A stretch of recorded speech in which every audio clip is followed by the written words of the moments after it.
भारतीय राजनीति बहुत तेजी से बदल रही है। बात सिर्फ यहां मीडिया की बातों तक सीमित नहीं है। सोशल मीडिया पर भी नजर डालिए।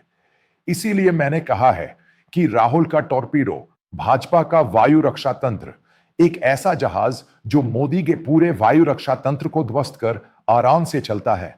एक बड़ा युद्धपोत, आप जानते ही हैं।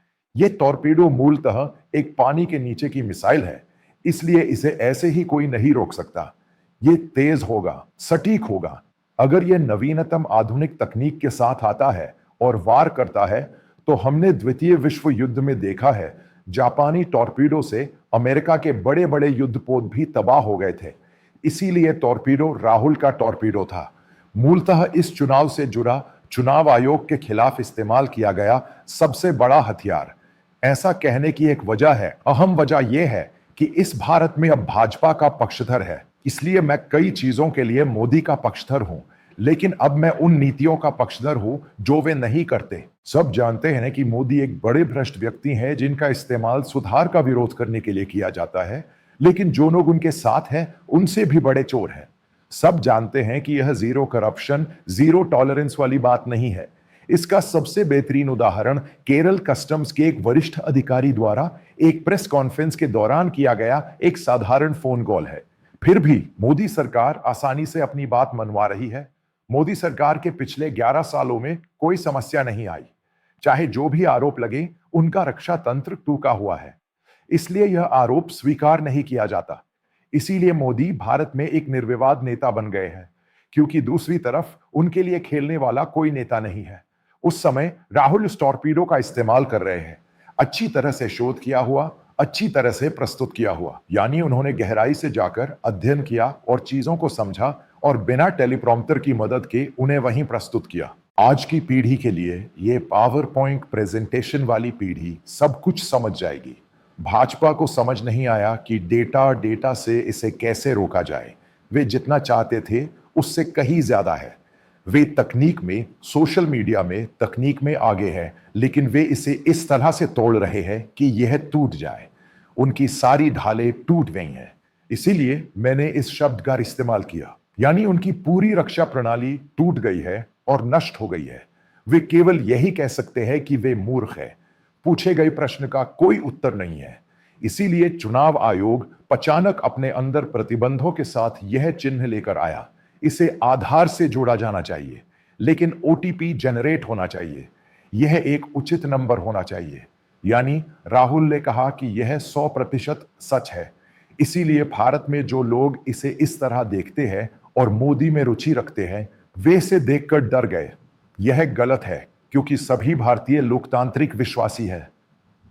यह किसी तानाशाह का शासन नहीं है, लेकिन इसे देखने के बाद लोग डर गए, क्योंकि आज आज वह लोगों को जोड़ रहे हैं। हाल ही में लोगों को कम किया जा रहा है। फर्जी नाम बनाए जा रहे हैं। सुबह 3 बजे और 4 बजे आने वाले लोगों के नाम हटाए जा रहे हैं। इसे गुप्त रूप से नष्ट कर दिया गया और इसके बाद कई लोग अपना नाम और वोट जानने के लिए मंच पर आए। इसलिए यह मीडिया, सोशल मीडिया पर पूरी तरह से चुप हो गया है और उन्हें केवल पप्पू कीपू कहा जा सकता है। उन्होंने यह पहले कहा था। उन्होंने विभिन्न तरीकों से विभिन्न औचित्य प्रस्तुत किए और लोगों ने इनमें से किसी पर भी विश्वास नहीं किया। इससे संबंधित एक घटना हुई। भारत में एक बड़ा बहुमत भाजपा के मंत्रियों और चुनाव आयोग की एक भी बात पर विश्वास नहीं करता है। चुनाव आयोग एक स्वायत्त संस्था है। इसकी नियुक्ति सत्तारूढ़ सरकार द्वारा की गई थी। इसका मतलब है कि आपने पूरा विश्वास खो दिया है। यह एक भयानक गलती है। इसलिए जब मैंने पहले दिन पहली बार प्रस्तुति दी, तो मैंने इस पर पूरी तरह से विश्वास किया। बाद में जब मैंने सभी आंकड़ों को देखा और चुनाव आयोग के अधिकारियों और सेवानिवृत्त अधिकारियों से पूछा, तो उन्होंने कहा, सही है, राहुल ने जो कहा वह सही है, ऐसा ही होता है। दूसरी प्रेस कॉन्फ्रेंस में उन्होंने परमाणु बम, हाइड्रोजन बम जैसी बातें कही, लेकिन इससे भी ज्यादा भयावह यह था कि मोदी जिस सुचारू रूप से चलने वाले टारपीडो की बात कर रहे हैं, वह कैरी से टकराया। भाजपा पूरी तरह से चुप हो गई है और जवाब देने में असमर्थ है। उन्होंने पहले क्या कहा, अदालत जाओ, उच्च न्यायालय जाओ। कानूनी तौर पर हल्फनामा अब चुप है, क्योंकि बिहार चुनाव है। भारत की जनता ने तलवार उठा ली है, यानी उन्होंने दिखा दिया है कि वे गलत है। ऐसा मत करो, क्योंकि भारत में इतने लंबे समय से किसी ने ऐसा नहीं किया। यह किस आधार पर किया गया? हमारे वोटों के लिए ऐसा क्यों किया गया? भारत को यह समझना चाहिए कि भले ही भारत में बहुसंख्यक हिंदू मूलतः धर्मनिरपेक्ष है, भारत में एक स्वतंत्रता है, यह सही है, लेकिन वे सभी धर्मनिरपेक्ष अच्छे लोग हैं। हालांकि भारतीयों का अपना अस्तित्व है और भारत के संस्थापकों द्वारा भारत को दी गई स्वतंत्रता है। अगर वे इसके शासी निकाय की प्रस्तावना को छूते हैं तो वे इसे जब्त कर लेंगे। यही मैंने पहले वीडियो में कहा है। राहुल गांधी ने जिस चुनावी ईवीएम की बात कही, मुझे उस पर विश्वास था। मैं उस बात पर अड़ा रहा। मैंने जो कहा वह सच था, लेकिन यह सब बदल गया और यह सही और सटीक तरीके से किया गया। अब विपक्ष भ्रमित था। राहुल गांधी नेतृत्व कैसे कर सकते हैं?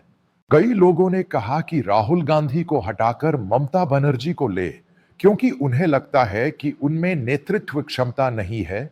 वे विदेश जाते हैं, छुट्टियां मनाते हैं, कई तर्क देते हैं और कहते हैं कि कई बातों का कोई सबूत नहीं है। लेकिन अब सब कुछ बदल गया है। भारत में विपक्षी दल राहुल को एक मानकर चल रहे हैं, क्योंकि राहुल ने अच्छा समन्वय किया है और अब राहुल ने भारतीय राजनीति को सचमुच सीख लिया है। बस यही बात है। मैं हमेशा से यही चाहता हूं कि भारतीय राजनीति, भारतीय विपक्ष मजबूत हो। अगर सत्ताधारी दल कोई गलती करे तो इस पर सवाल उठाए जाए, और अगर सत्ताधारी दल उसे दबाने की कोशिश भी करे तो उसका विरोध करना सीखा जाए। राहुल गांधी ने कहीं 2-3 मामले उठाए, वे डर गए। इन कांग्रेसी नेताओं ने अपनी बातों से उन्हें डरा दिया। क्या चुनाव आयोग ने वहां और यहां ऐसे ही मामले दर्ज नहीं किए और राहुल गांधी ने दोनों जगह आदेश दिए? यही राजनीति है।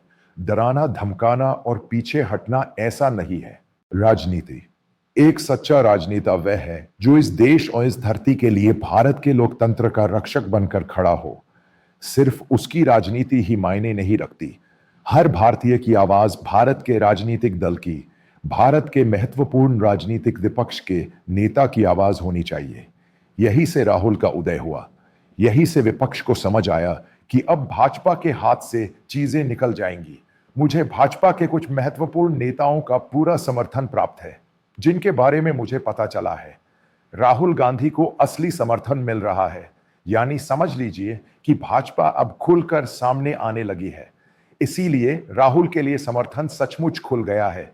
इसीलिए अमित शाह ने अचानक बिहार चुनाव के लिए एक विशेष समन्वय बैठक बुलाई और उनका नेतृत्व सीधे तौर पर जिम्मेदारी संभाल रहा है, क्योंकि उन्हें समझ आ गया है कि बिहार में जो झटका लगने वाला है वह छोटा नहीं होगा। इसीलिए महिलाओं को 10,000 दी का कार्यक्रम यहां लाया जा रहा है। यही से राहुल गांधी एक नेता बन गए हैं। पहले उनका स्वभाव बचकाना था, अब सब कुछ बदल गया है और वे एक सच्चे नेता बन गए हैं। उन्होंने कुछ झूठे मामले दर्ज किए, क्योंकि सीआरपीएफ ने बिहार में जनसभाओं और रैलियों में उन पर चिल्लाने वालों को देखा था।